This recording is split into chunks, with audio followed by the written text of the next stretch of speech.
मास निकालना है one atom किसका 12C या C12।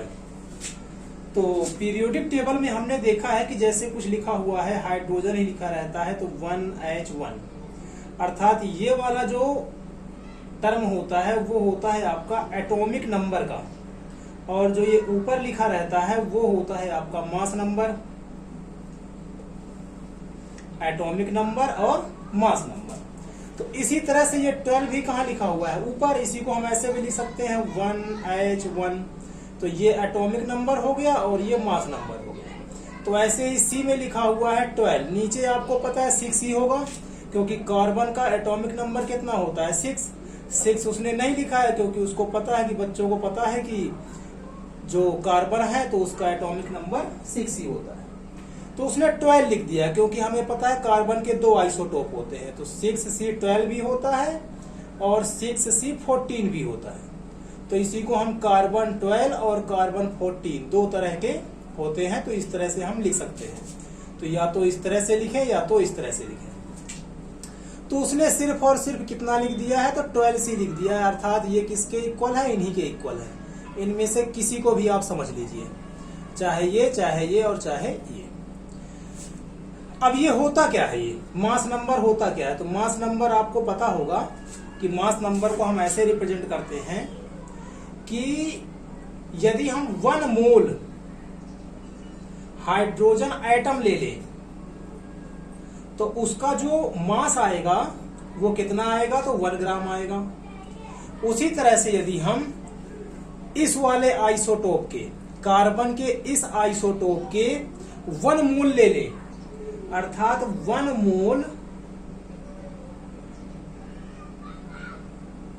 12C वाले जो हैं वो एटम्स ले लें हम, तो उसका जो मास आएगा वो कितना आएगा, 12 ग्राम आएगा। ठीक, यदि समझ में नहीं आया है तो इस तरह से आप समझ लीजिए कि मान के चलिए C12 वाला जो आइसोटोप है उसके बहुत सारे आपके पास एटम हैं, बहुत सारे एटम, और उन सब एटम्स को आपने जो है तौल लिया, उनका मास निकाला आपने तौल करके, तो जो मास आएगा वो कितना आएगा, 12 ग्राम आएगा। ठीक, 1 मोल क्या है आपको पता है, 1 मोल एटम बोलो या 1 मोल सबसे छोटा पार्टिकल्स बोल दो, तो 1 मोल पार्टिकल्स हैं और उनको तौला तो कितना आ गया, 12 ग्राम आ गया। 1 मोल होता क्या है आपका, तो 1 मोल का मीनिंग हो गया, इसी को लिख सकते हैं हम, क्या लिख सकते हैं कि 6.022 इंटू 10 के पावर 23 आइटम्स ले लिए हमने, कौन से वाले आइसोटोप के, C12 वाले आइसोटोप के। तो C12 वाले आइसोटोप के हमने कितने एटम ले लिए, इतने एटम, और उन सबको तौल लिया तो कितना आया, 12 ग्राम आया।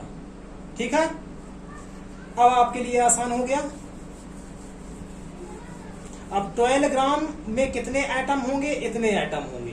ठीक, हमें निकालना है सिर्फ एक एटम का, तो वही यूनिटरी मेथड जो आप 5th क्लास में 6th क्लास में पढ़े हैं।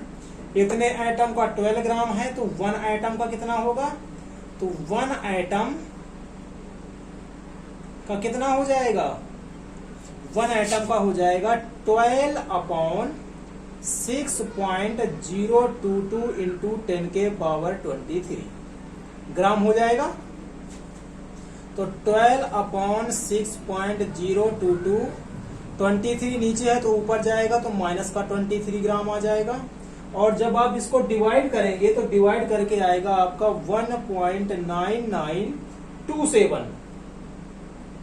तो ये हो गया आपका फाइनल आंसर कि इतने सारे पार्टिकल का मास कितना था, 12 ग्राम। हमें सिर्फ एक का निकालना है, सिर्फ एक का, तो एक का मास कितना होगा, तो इतना होगा। अब पेपर में आप इसको डिवाइड कैसे करेंगे, तो यदि आप ऐसा नहीं करना चाहते हैं तो पेपर में यदि आप ऐसा करके ही आ जाते हैं, क्या करके आ जाते हैं, 12 अपॉन 6.022 को अप्रोक्स में आप 6 भी लिख सकते हैं। तो ये हो जाएगा 6 इंटू 10 के पावर 23 ग्राम, 6 2 12, 2 इंटू और ये ऊपर जाएगा तो माइनस, यदि आप ये आंसर भी लिख के आ जाते हैं तो आपका सही ही माना जाएगा। ठीक है।